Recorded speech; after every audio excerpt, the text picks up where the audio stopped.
बिस्मिल्लाहिर्रहमानिर्रहीम और अस्सलाम वालेकुम। 24 दिसंबर पाकिस्तान में बुध की सुबह और सबसे पहले time tracker Asim Munir de facto form 47 military राज डे 25। याद दहानी, अगर अभी तक किसी भी जेल में कैदी जिसको भले सज़ा हुई है या नहीं हुई, उसके जो ख़ानदान है उस तक और उसके वकला तक उसकी रसाई को यकीनी बनाए। इमरान खान साहब को आजकल कैद तन्हाई में डाला हुआ है, साथ साथ उनकी बेगम बुशरा बीबी के ऊपर भी वैसे ही मुजालम किए जा रहे हैं। उनके ख़ानदान से भी किसी किस्म की उनकी मुलाकात नहीं होने दी जा रही। इसी सिलसिले में मंगल के दिन, हर मंगल के दिन मुलाकात होती है। मंगल के दिन इमरान खान साहब की बहनें और साथ ज़ाहिर है पाकिस्तान तहरीक इंसाफ के वोटर्स, चाहने वाले, वो तमाम अडियाला जेल के बाहर पहुंचे। जेल से दूर ही एक बार फिर उन्हें रोक लिया गया।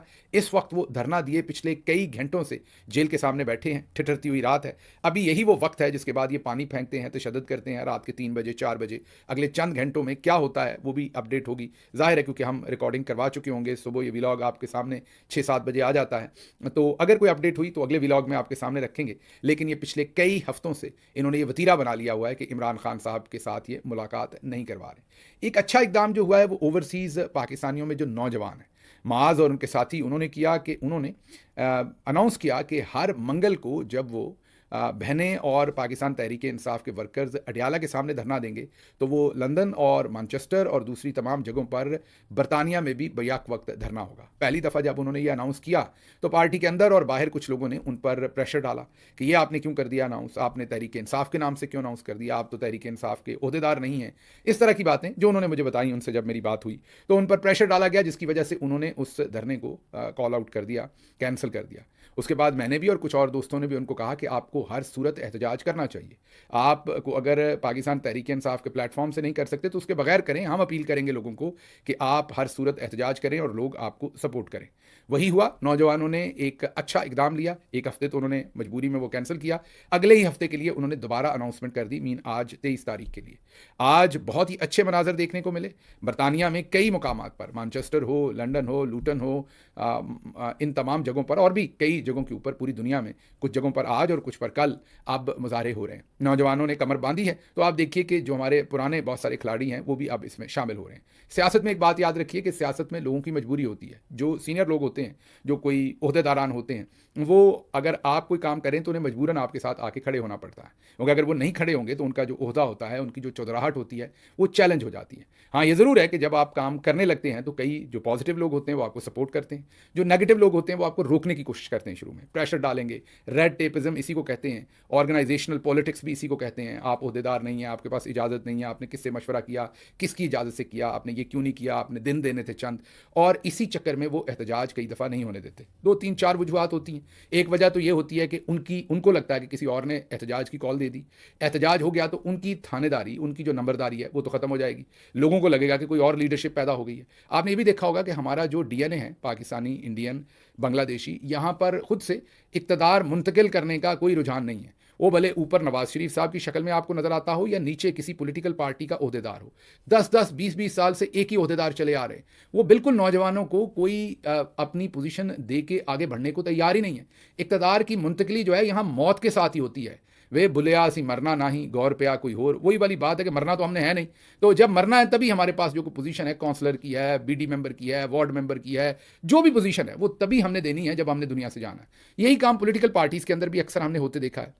अब तो क्लोजली वॉच किया। अच्छा, फिर दूसरी वजह यह है कि जो खड़पैंच किस्म के ओहदेदार होते हैं कई, ये नहीं कि वो कोई बददयानत होते हैं या बिके हुए होते हैं, लेकिन क्योंकि वो खड़पैंच होते हैं।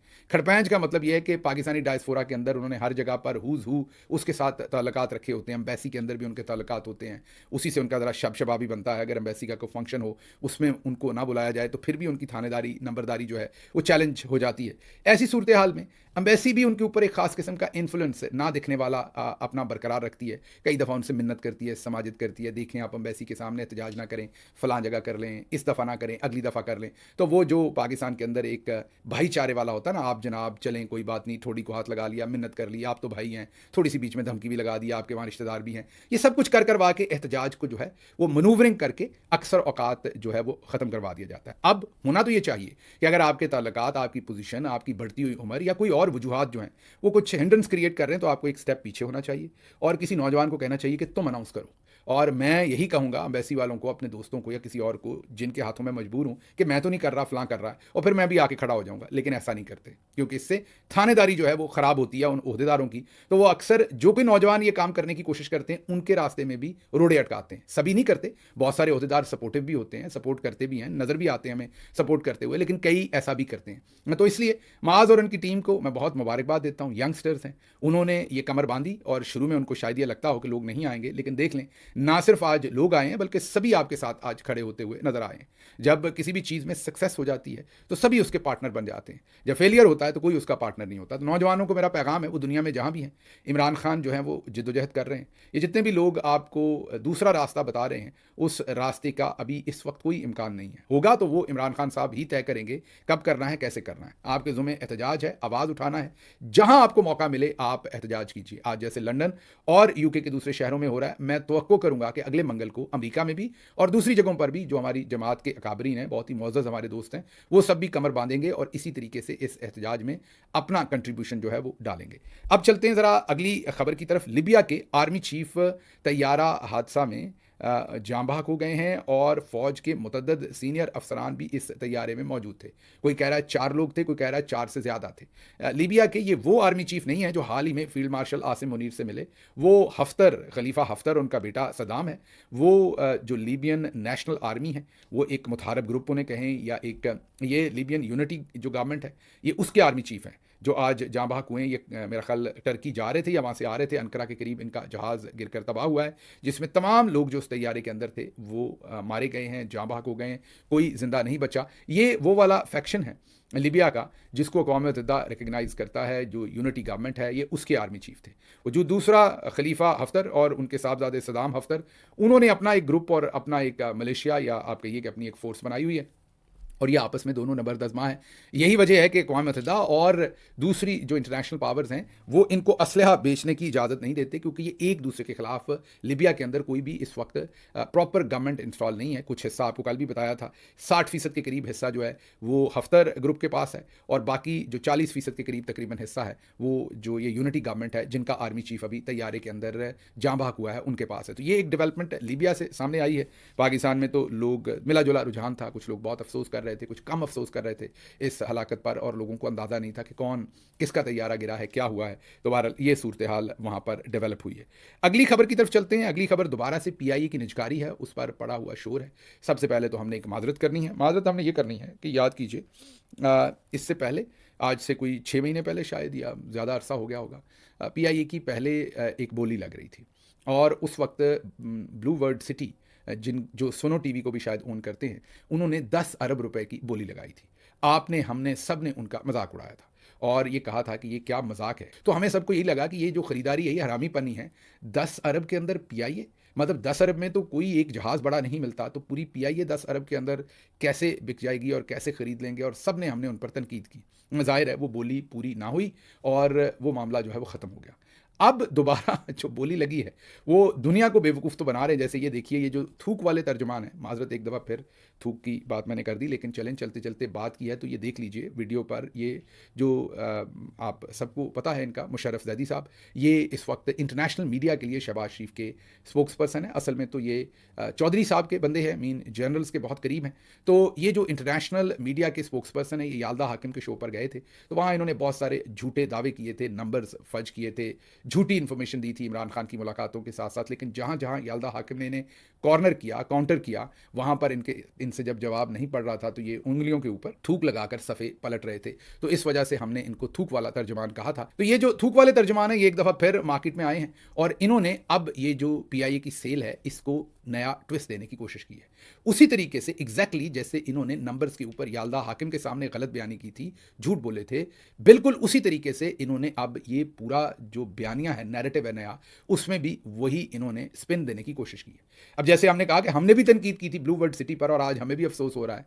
अफसोस होना तो नहीं चाहिए वैसे, तब भी बुरा काम हो रहा था, आज भी हुआ, लेकिन मैं अज़रा तफन्नन कह रहा हूँ कि उस वक्त 10 अरब को हम बड़ा मायूब समझ रहे थे और तनकीद कर रहे थे, और आज वही सब कुछ हमारी आंखों के सामने दोबारा किया गया, लेकिन इस दफ़ा पैकेजिंग डिफरेंट है। जैसे मुशर्रफ ज़ैदी दोबारा झूठ बोलते हुए या मिस रिप्रेजेंट कर रहे हैं इन तमाम नंबर्स को आपके सामने कि 135 अरब में PIA को बेचा।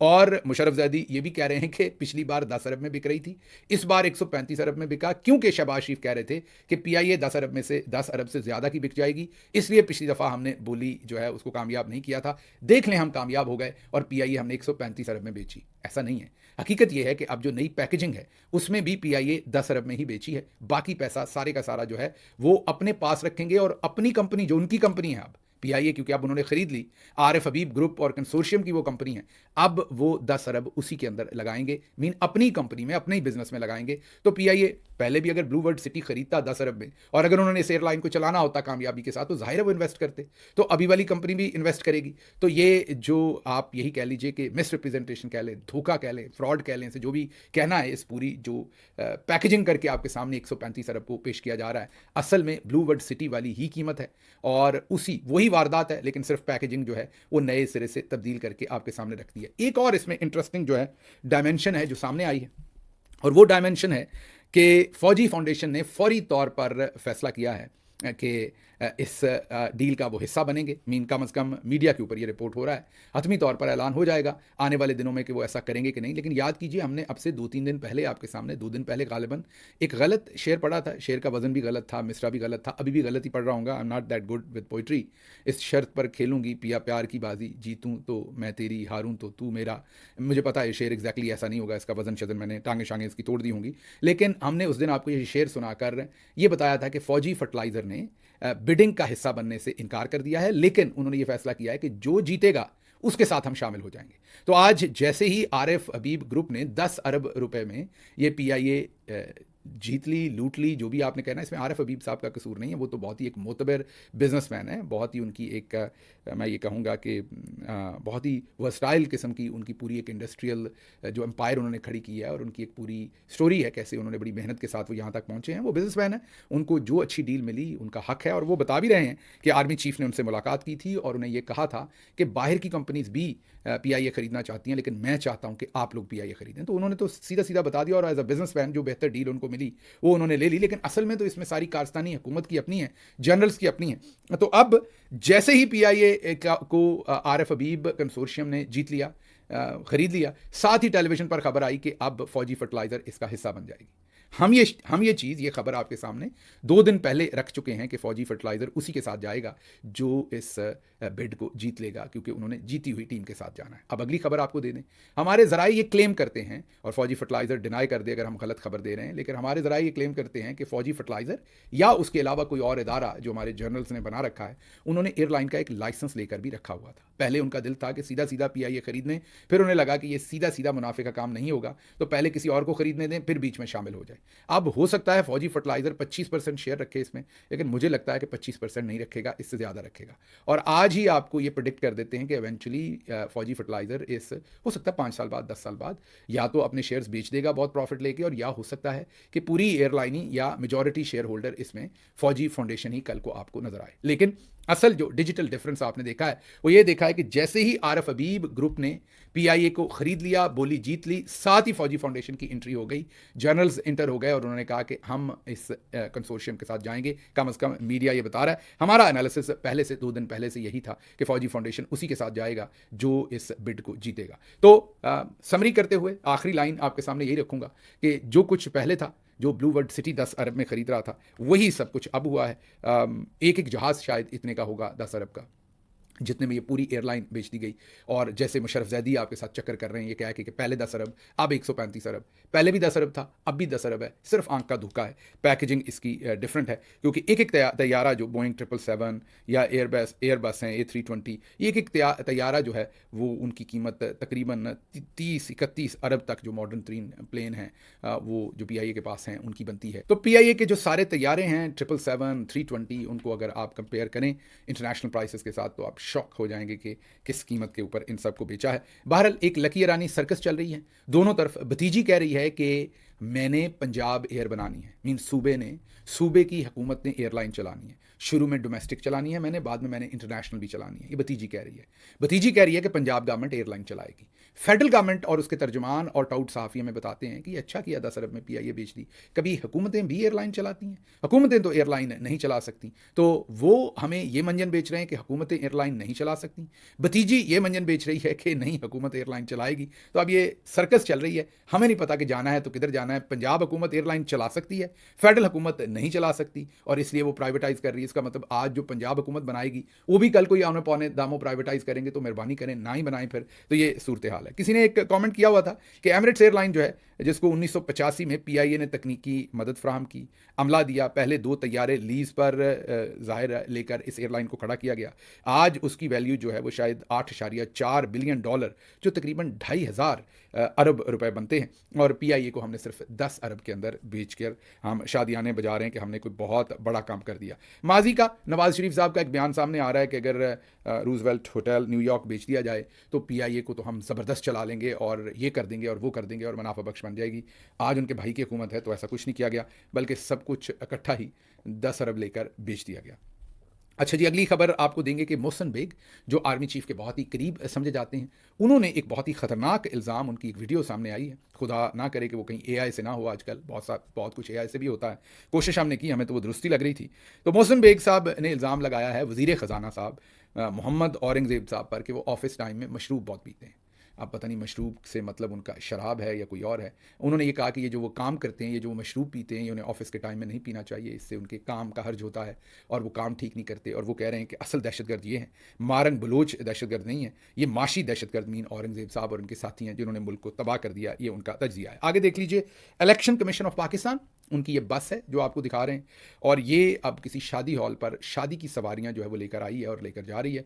तो इलेक्शन कमीशन ऑफ पाकिस्तान भी माशाल्लाह बहुत ही बैलेंस काम कर रहा है। जहां पीआईए लाजवाब लोग बाकमाल सर्विस है, वहां पर इलेक्शन कमीशन भी लाजवाब लोग बाकमाल सर्विस ऑफर कर रहे हैं कि उनकी बसें अब जिससे अमला और फ्री एंड फेयर इलेक्शन करवाना है, वो शादियों के अंदर सवारियां लेकर आ रही है।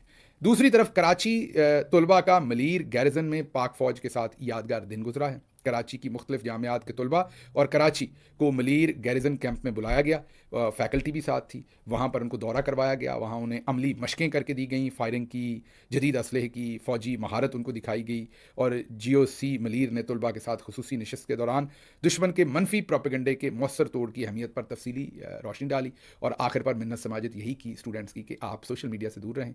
और ये जो इमरान खान, नाम तो नहीं लिया, लेकिन इमरान खान और उसके साथी जो आपको झूठ बताते हैं, नहीं हम इतने बुरे नहीं हैं, तो आप लोग हमें बुरा भला कम कहा करें, सोशल मीडिया से दूर रहा करें। तो अक्सर आखिर पर वो जो DG ISPR करते हैं हर जगह जाकर मिन्नत समाजत कि सोशल मीडिया फितना है, इससे आपने दूर रहना है, वही कार्रवाई मलीर के अंदर उन्होंने डाली। साथ ही साथ जो आर्मी चीफ हैं वो पहुंचे हैं NDU, उन्होंने वहाँ पर खिताब फरमाया है। सवाए फैसल नसीर साहब के, जो लिबिया में उनके साथ थे, ज़ाहिर है शायद बैलेंस करने की कोशिश की है इस दफ़ा। MI के वाजिद अजीज़ साहब जो हैं वो खड़े थे वहाँ। तो सवाए फैसल नसीर साहब के बाकी उनका तमाम जो मेन किचन कैबिनेट थी वो वहाँ मौजूद थी। DG ISI भी थे, बाकी लोग भी थे।